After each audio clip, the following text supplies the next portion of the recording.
தமிழக மக்கள் உரிமை மீட்பு பயணத்தில் கடலூர் மாவட்டம் வீராணம் பகுதியில் பாமக தலைவர் அன்புமணி ராமதாஸ் பொதுமக்களிடையே கலந்துரையாடி வருகிறார். அதனை பார்க்கலாம். இந்த ஏரியினுடைய கொள்ளளவு கிட்டத்தட்ட 1 TMC தான். இந்த ஏரி இந்த பகுதி மக்களுக்கு மட்டுமல்ல, சென்னையில் வாழ்ந்து கொண்டிருக்கின்ற 1 கோடி மக்களுக்கு பயன்படுகின்ற இந்த ஏரி. அன்றாடம் இந்த ஏரியிலிருந்து 18 கோடி லிட்டர் தண்ணி ஒரு நாளைக்கு இந்த ஏரியிலிருந்து சென்னை மக்களுக்கு கொடுக்கின்ற இந்த ஏரி 18 கோடி லிட்டர் தண்ணி.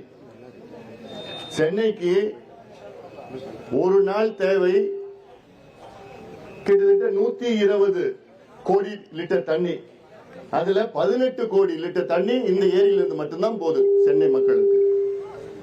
எவ்வளவு பெரிய ஒரு ஏரி, எவ்வளவு பெரிய ஒரு பாரம்பரியம், எவ்வளவு பெரிய ஒரு வரலாறு.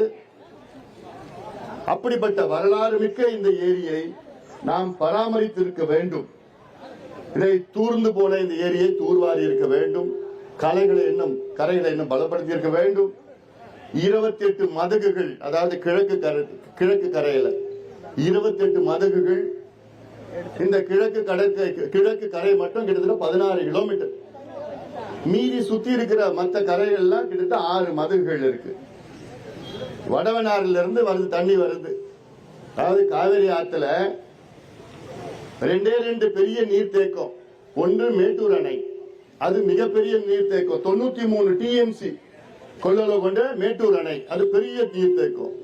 மேட்டூர் அணைக்கு கீழே இருக்கிற பெரிய நீர்த்தேக்கம் இந்த வீராணை. இதை விட்டா அங்கங்க சின்னது அரை TMC 3/4 TMC அங்கங்க தடுப்பணைகள் தான் இருக்கு.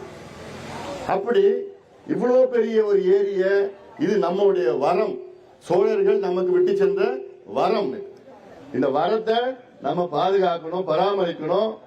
வருங்கால சந்ததியினருக்கு இந்த நல்ல ஒரு வரத்தை நம்ம இன்னும் நல்ல பராமரித்து விட்டு செல்ல வேண்டும். இதுதான் நம்முடைய கடமை. இனி செல்லும் இடமெல்லாம் செய்தி. தந்தி டிவியின் வாட்ஸ்அப் சேனலை ஃபாலோ பண்ணினா செல்ல இருக்கும் இடமெல்லாம் செய்தி. இதோ QR கோட், இப்பவே ஸ்கேன் பண்ணுங்க, ஃபாலோ பண்ணுங்க.